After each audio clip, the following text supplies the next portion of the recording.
ಮಧುಸೂದನ್ ನಾಯ್ಕ್ ಅವರ ಕಮಿಟಿ, ಹಿಂದುಳಿದ ಆಯೋಗ ವೈಜ್ಞಾನಿಕವಾಗಿ ಸರ್ವೆ ಮಾಡಬೇಕು.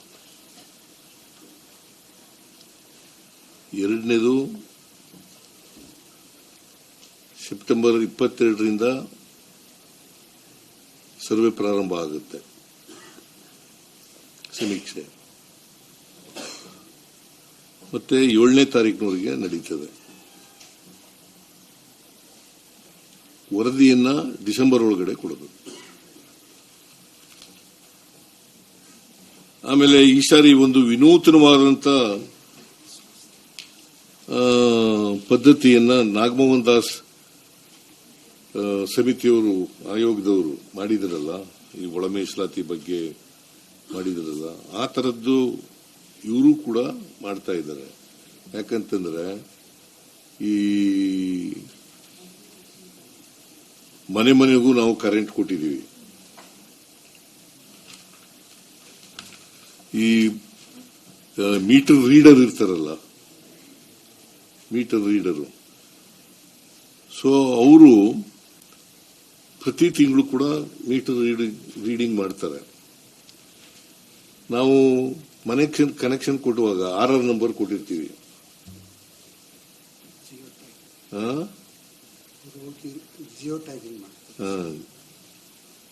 ಸೊ ಇವರು ಹೋಗಿ ಜಿಯೋ ಟೈಪ್ ಮಾಡ್ತಕ್ಕಂಥ ಕೆಲಸ ಮಾಡ್ತಾರೆ.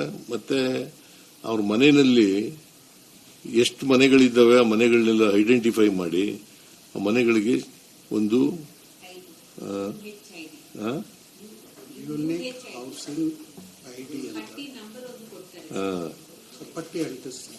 ಆ ಪಟ್ಟಿನ ಒಂದು ಇದು ಮಾಡಿ ನಂಬರ್ ಮಾಡಿ ಅಂಟಿಸ್ತಾರೆ ಮನೆ ಮನೆಗೆ. ಇದು ಮೊದಲನೇ ಕೆಲಸ.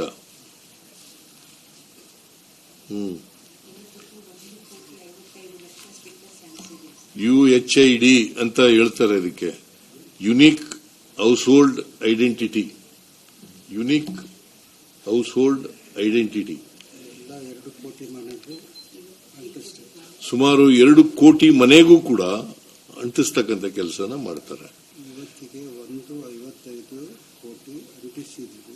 ಈಗ ಇವತ್ತಿನವರಿಗೆ 1,55,00,000 ಮನೆಗಳಿಗೆ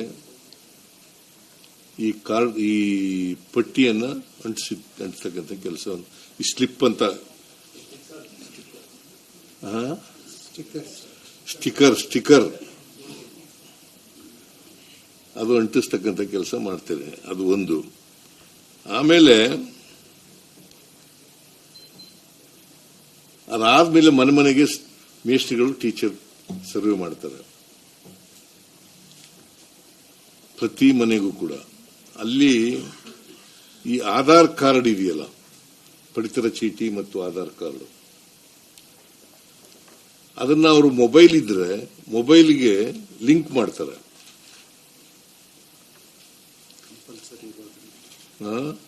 ಯಾರ್ಯಾರ ಹತ್ರ ಮೊಬೈಲ್ ಇದೆ ಅದಕ್ಕೆ ಲಿಂಕ್ ಮಾಡ್ತಕ್ಕಂಥ ಕೆಲಸವನ್ನು ಮಾಡ್ತಾರೆ. ಒಂದು ವೇಳೆ ಮೊಬೈಲ್ ಇಲ್ಲದೆ ಹೋದರೆ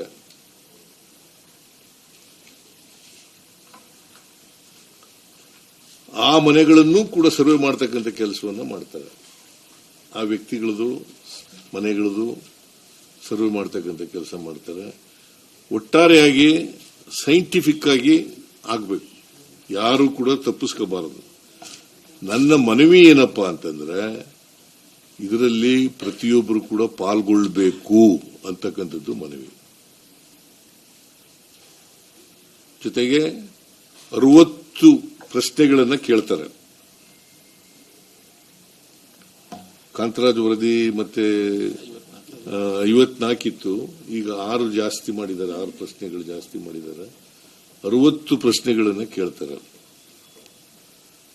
ನೀನು ಯಾವ ಧರ್ಮದವನು, ಯಾವ ಜಾತಿಯವನು, ನಿನ್ನ ಶೈಕ್ಷಣಿಕ ಪರಿಸ್ಥಿತಿ ಏನು, ನಿನ್ನ ಸಾಮಾಜಿಕ ಪರಿಸ್ಥಿತಿ ಏನು, ನಿನಗೆ ಉದ್ಯೋಗ ಇದೆಯಾ ಇಲ್ವಾ, ನಿನ್ನ ಜಮೀನುಗಳಿದೆಯಾ ಇಲ್ವಾ. ನೋಡಿ, ಇದು 60 ಪ್ರಶ್ನೆಗಳನ್ನ ಟೀಚರ್ಗಳು ಅವ್ರ ಮನೆಗಳಿಗೆ ಹೋದಾಗ ಕೇಳ್ತಾರೆ. ಅದಕ್ಕೆ ನಾನು ಎಲ್ಲ ಜನರಲ್ಲಿ ಮನವಿ ಮಾಡೋದೇನಪ್ಪ ಅಂತಂದ್ರೆ ತಪ್ಪದೇನೆ ಇದರಲ್ಲಿ ಪಾಲ್ಗೊಳ್ಳಬೇಕು. ನಂಬರ್ 1. ನಂಬರ್ 2, ಈ 60 ಪ್ರಶ್ನೆಗಳಿದೆಯಾ ಕೇಳ್ತಾರಲ್ಲ ಅವಕ್ಕೆಲ್ಲ ಉತ್ತರ ಕೊಡಬೇಕು.